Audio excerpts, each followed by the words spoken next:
Cinema Classics is brought to you by the Gateway Film Center, 1550 North High Street, Columbus, Ohio. Further details and showtimes online at gatewayfilmcenter.org. The award-winning Cinema Classics, that's right, it's award-winning, is produced by John DeSando and Johnny DiLoretto. Listen to the shows and read reviews online at WCBE.org. I'm John DeSando. And I'm Johnny DiLoretto. This is Cinema Classics. Yep. Speaking of a cinema classic, actually we should do a show on this guy. I don't think we've ever talked about him at length, but Warren Beatty.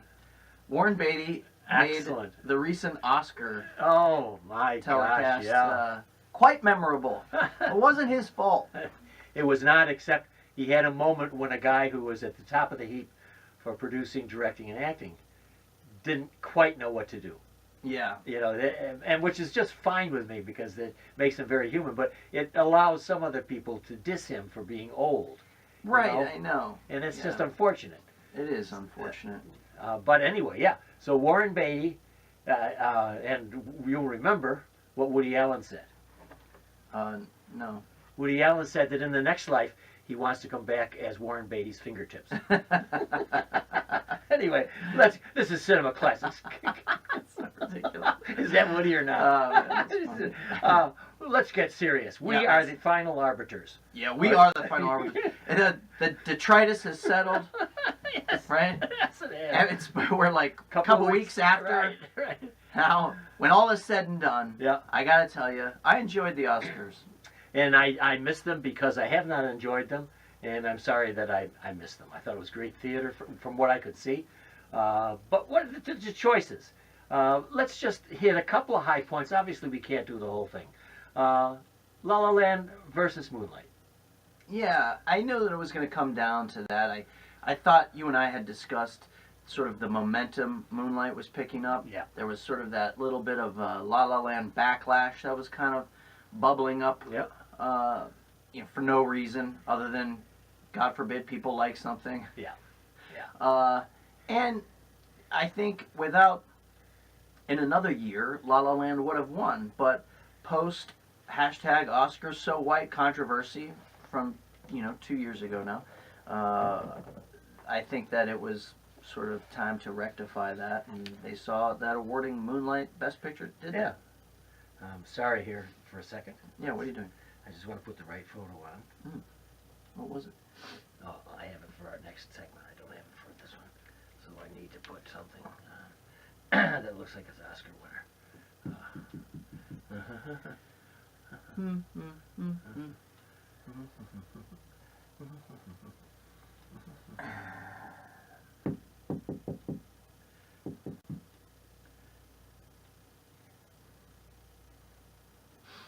Did you read about Kenneth Lonergan? No.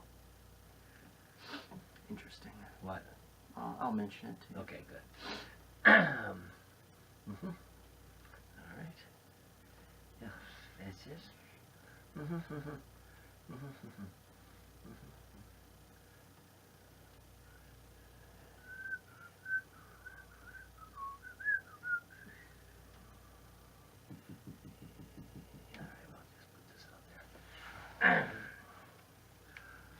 Okay. Now, Kenneth Lonergan, director. What were we talking about? Did we get through that last thought? I don't know because it's been so long ago I can't remember. Okay. No, we just, so I was just saying, I'll just finish the thought and then we can move on. I think in another year, La La Land would have won, but because of last year's controversy surrounding the whitewashed crop of nominees, that Moonlight took it. And in spectacular fashion at the end of the show. I think so. Other controversies, this Casey Affleck business. Yes. Yeah. Right, so Casey Affleck won Best Actor for Manchester by the Sea. Did you agree with that assessment, by the way? Yes. Although the differences between Denzel Washington and his performances are starkly different. Mm-hmm. So that you could have gone either way. I like the subtler Montgomery Clift kind of approach that Casey has, as opposed to the more in your face of Denzel. Yeah, but they were both true to the characters. One character was this sort of bombastic, blowhard, got something to prove guy, and then the other guy was an inward painful, suffering, inwardly suffering person. So, I mean, they both approached the characters as written. Fittingly, right. Fittingly, right. Anyway, so there was this controversy about the sexual assault Casey Affleck allegations. Some years ago, he settled, and so Kenneth Lonergan, I just rose to his defense in a piece that he wrote towards, I forget what university Lonergan got sucked into the controversy when this op-ed columnist in this university paper said the university should not have recognized Lonergan for being an enabler of Casey Affleck. It's a stupid aside. You can cut out. Sure. There's 45 seconds of show. One that I recently saw, I very much like, and I'd like to give the Academy credit for it. The Salesman won the best foreign language film. And this is an Iranian film, a turbulent domestic story that involves a wife being assaulted and a husband rising to the occasion with his sense of honor and justice, and it's quite beautifully done. Yeah, interesting. Now, how do you feel about A Man Called Ove not winning? It was nominated, right? I had two favorites, that and Tony Erdmann. Were both up for it, so that I was going in with a very jaundiced eye when I looked at The Salesman, and boy, it was good. Yeah. But A Man Called Ove was had so many parts to it, including serious and light. I would have been just as happy if it had won. Yeah. So what about Emma Stone, La La Land, winning Best Actress? I don't know. I was impressed with her audition scenes and impressed with the fact that she could sing and dance. So I was okay. What do you think was her strongest competition? I guess it would be Natalie Portman and Jackie was her strongest competition. I agree. Yeah. I think that for a lot of people, that performance might be slightly problematic.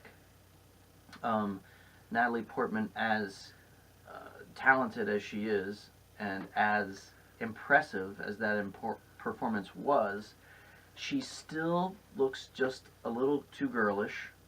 She does not quite look like a woman. Okay.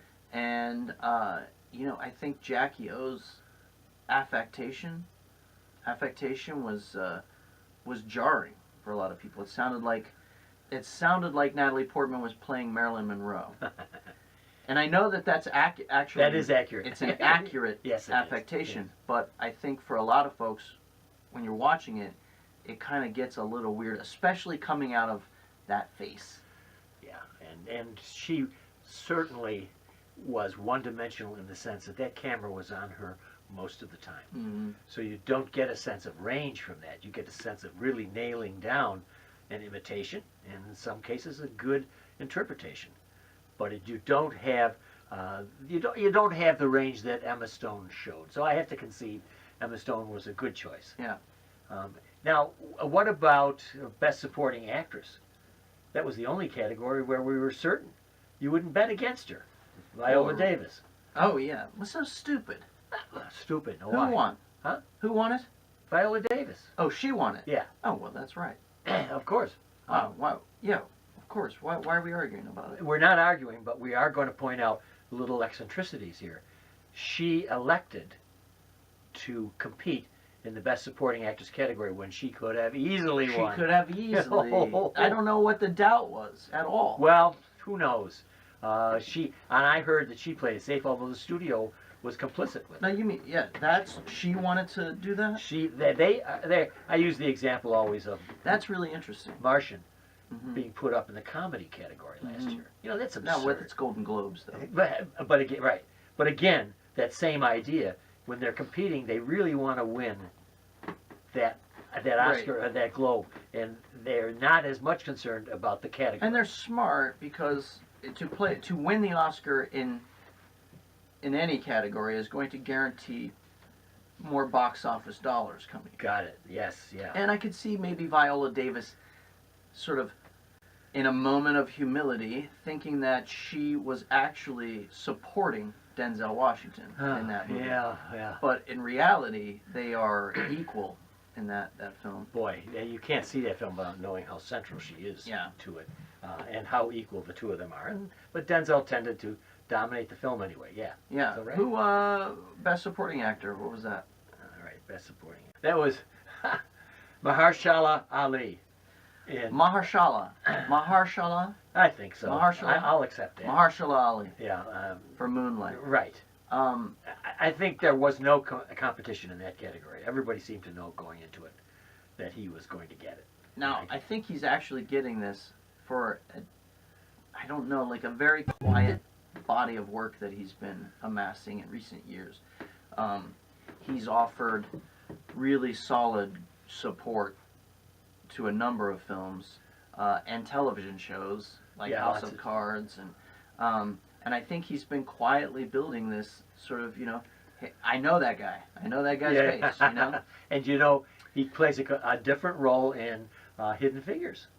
Yeah, that's right. You wouldn't almost would not know it was he. But let's be honest, his performance is really not much going on in this performance. Well, it's subtle. The whole film is. Well, I know that it's subtle. Yeah.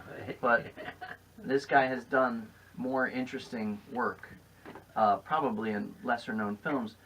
I just felt, for two reasons. One, he is just kind of being a friendly guy the whole time, and you just get a glimpse. You get a glimpse of his drug dealer lifestyle one time, but even then, he's sort of even-keeled. Midway through the film, his character just disappears.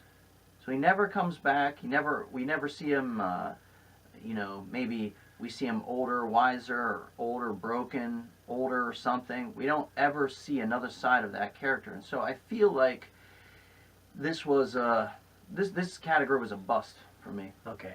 And for me, the fact that I had positive thoughts about him, even though he was a drug dealer, and that he was a positive influence on that kid, was what gave me the dimensions that I think you wanted to see. Yeah, exactly. Now, what about Best Documentary Feature? Was there any better than O.J. Made in America? No, man. In fact, if you watched O.J. Made in America, you didn't have time to watch any other documentaries.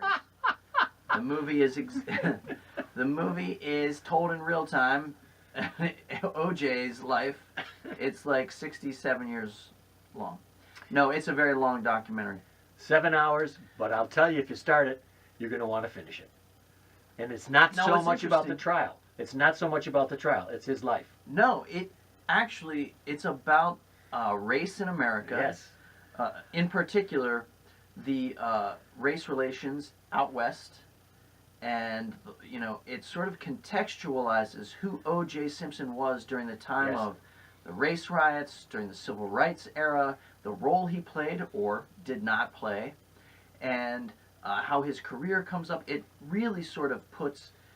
I've never seen a documentary do anything quite like it, where you take one sort of pop cultural moment of horrifying fascination and then refract it through this wider lens of history and race and politics and sports and pop culture, and then you arrive at this one moment, right, the not guilty verdict, and you understand it for a second. And one of the reasons you understand it is that jurors actually tell you why they voted in favor of him. To me, that was one of the things that you were talking about, just in your face, honest people there from the jury telling you why they voted. Right. And then walking you through all the mistakes the prosecution made, and it's a fascinating documentary. There is the last hour or two of it, when you get to the post stuff, the footing isn't quite as sure. However, you can't take your eyes off of it, because now you're watching this other train wreck kind of happen. To see these goofballs putting off the heist in Las Vegas. But then it does arrive at that really powerful moment when the sentencing for that crime, boy. and he gets like this judge Max. just sort of quietly, like without looking up, just quietly giving him the maximum sentence for every offense. Yeah. And it just stockpiling up. It's However, the are so cool. documentary to make sure you know that this heist used a gun and kidnapped people. Told them they shouldn't right, leave and that's the room. kidnapping. Yeah. It is kidnapping. Anyway, Yeah. that's the skinny on the Oscars 2017. Yeah, that's Only it. on Cinema Classics are you going to get this inside scoop. This late in the game.